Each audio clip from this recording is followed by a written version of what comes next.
What's up, it's Marco, Sage of Soccer, and today the USMNT national team got crushed by Japan. It was a 2-0 win for Japan, but it should have been a lot more. And I think it was just a culmination of all the mistakes that the national team has been making throughout World Cup qualifying, finally showing its head here.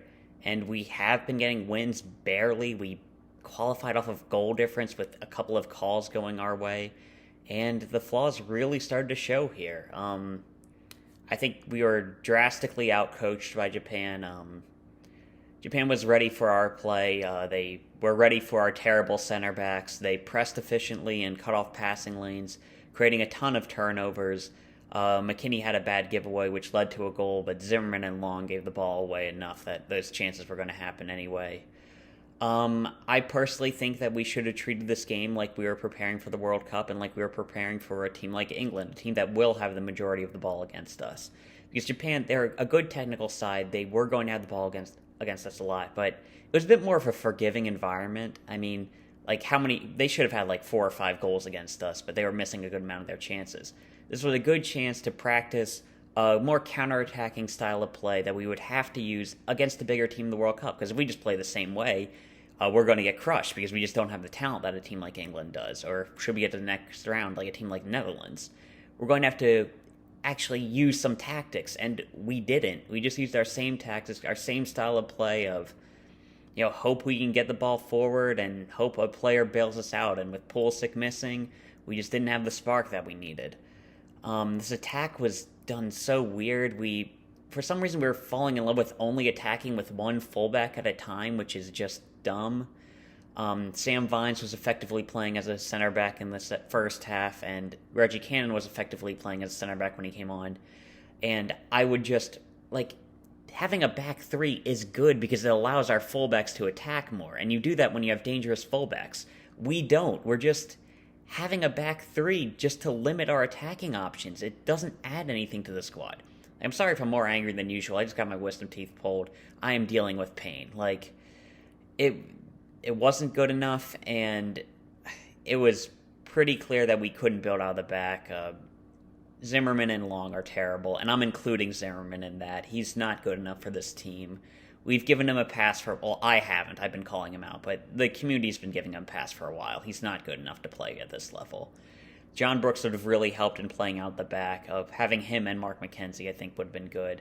And you could see that Japan with a team of Daniel Schmidt, who's an American goalkeeper we probably should have with us right now, Yoshida and Tomoyasu, when he was playing as a center back, they were actually able to build out. And against a pretty good pressing American squad. And while we're at it, our pressing wasn't that good today. We know Brenden Aaronson can run like crazy. We know a Josh Sargent Ferreira can do that, but I think it just wasn't organized well enough. And I think Berhalter's system is too focused. Players have too much to think about. They're just not able to be themselves, and it's really hurting us. And, man, speaking of when we were just lumping the ball forward a ton because our center backs couldn't play out of the back, it would have been really nice to have a big striker like Pfalk up top who would have actually been able to do something. So, I think we were completely outcoached today. Berhalter was exposed, as he usually is. And speaking of exposed, our team was pretty terrible from an individual level. I mentioned this before, but now that we're preparing for the World Cup, standards have been raised a lot higher. And so it's not going to be, you scored a goal, so that erases a bad performance. It's you made one mistake, so that erases a fine performance. I think our best player today was probably Sergiño Dest, at the very least going forward. He had that one really good cross to Ferreira that should have been a goal, and I think he was at least trying to make something happen. He was showing some good combinations. I think he was by far our best attacking player on the field, probably our best overall. For some middling, average performances, Matt Turner was making some really good saves. We know he can do that, and it was good to see. We should give Ethan Horvath the next game, but I think he's our starter. And I want to say, everybody's goalkeeper's such a big issue. It used to be a strength for us. I don't know No, Matt Turner's not any worse, or not substantially worse, than Tim Howard, Brad Friedel, Tony Meola. It's just he's asked to do more because the game's changed. And he's still just a multi-sport athlete who converted to soccer late, who played in high school and college. He's another Tim Howard, another Brad Friedel. It's just the game's moved on since then, and America hasn't kept up. Like, the issue isn't Matt Turner, it's that we need to actually play now. And he's not any worse than any of them, like some commentators are saying. They would be struggling with us just as much as everybody else. Then also in the middling performances, Gio Reyna and Brenden Aaronson. Reyna was making one or two things happen, so I don't want to call him bad. And Aaronson had a couple of good pressing moments, probably our most dangerous attacker throughout the entire game, but both of them were below their standard, and if they play like that in the World Cup, we're in trouble. Now on to the bad, and we've got a lot of bad to talk about. Aaron Long is trash. He's not good enough for this level, period. He's lost his pace, which was his only redeeming factor. His defensive positioning is awful. His ability on the ball is non-existent, and I don't think he's good enough physically when we get to a higher level. Like, he's just an overall bad player who we need to get rid from this team. Walker Zimmerman isn't like trash like Aaron Long. It's just he's not good enough for this level. Like, Zimmerman, he's good on the ball in the MLS. It doesn't translate. He's somewhat athletic in the MLS. It doesn't translate. Like, he's kind of like Paul Arriola in that, like, you can see there's some talent in there. It's just not a lot. So Walker Zimmerman, he isn't good enough for this team. He's terrible on the ball. Something that, like, I've talked about this a bit, but it's starting to become an issue. When he clears the ball, it goes straight to an opposing player. He needs to start fixing that. Well, he's not going to. He's not going to fix anything.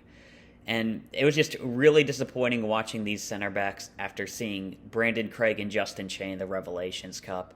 So the only consolidation is it's going to get better. We're going to have better center backs in the future, but right now it's a big issue.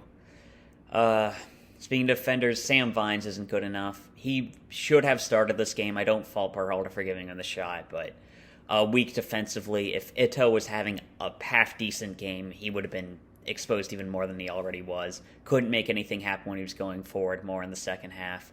And just, I'd rather have Dest or Joe Scally playing out of position because I think they will do better defensively. It's disappointing, but Sam Vines isn't it.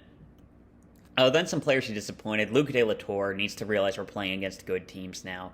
He was trying too many tricks that would work against the CONCACAF level opposition. Like, to quote the great Haley Williams, we're not the big fish in the pond anymore. We're what they're feeding on. And we have to understand there are players who are better than us. Doing all that, like, a couple of flicks, like, he was doing stuff that would work against Panama. Like, it's not going to work at a high level.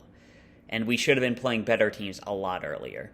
And Weston McKennie was really poor today, gave away the ball for a goal, and overall just wasn't the player that we know he can be. I know he's coming back from an injury, but he's had a lot of inconsistency issues, so it's a big concern. Tyler Adams wasn't great either. I think he needs to be with a partner who's a lot deeper. I think we should switch to a 4-2-3-1, give Aaronson or Reyna a chance at the 10 to try to make something happen. It would probably help our pressing as well, but yeah, Tyler Adams, I don't think he's a good enough lone six. We've seen how good he can be for Leeds in a better system with a manager who's actually competent. So, man, if we need to stick with an American manager, which I don't think we should be going with Jesse March at this point. And Jesus Ferreira isn't ready. Like, I'm not going to be too critical of him because he's playing out of position. He's a natural number 10, and he's a very young player who will only get better. Like, he's a couple of days being like, if he was a couple of days younger, he'd be eligible for the Olympic team right now. He's a young player who's going to improve, but it's like George Bello. Like, you're not ready for this level. He's scoring in the MLS, so what? Daniel Gazdag is scoring more than him in the MLS, and it hasn't translated. He's not going. Like, I don't feel confident in him scoring in the World Cup, and that's the biggest issue for Jesus Ferreira.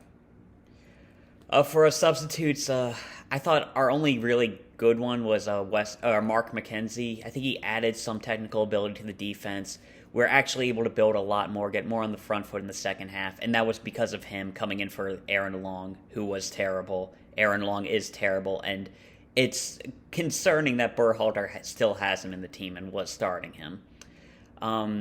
Decision-making isn't perfect. He had one time where he gave the ball away and it gave a chance to Japan, but Aaron Long had two, and Walker Zimmerman had two as well. So I think he's better than them.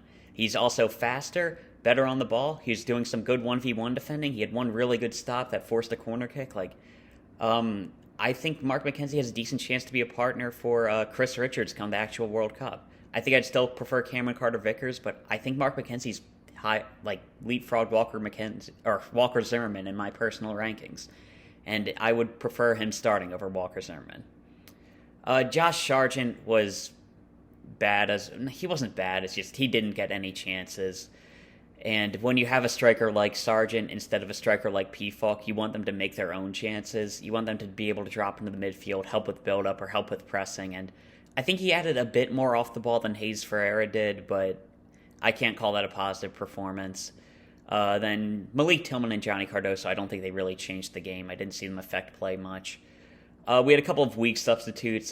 Jordan Morris was just a passenger. He didn't add anything to the game. And when you come on as a substitute winger, you want to do what Doan and what Mitsumo did for Japan, actually impact the game. And Jordan Morris, he didn't do that. He should be nowhere near this team.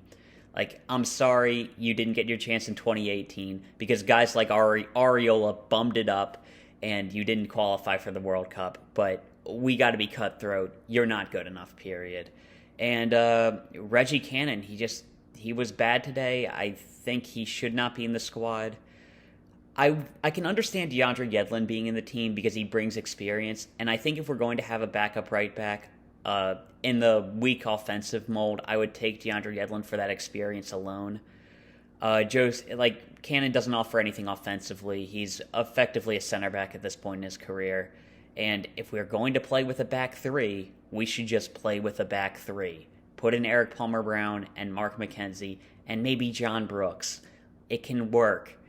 Don't force a right back to play out of it.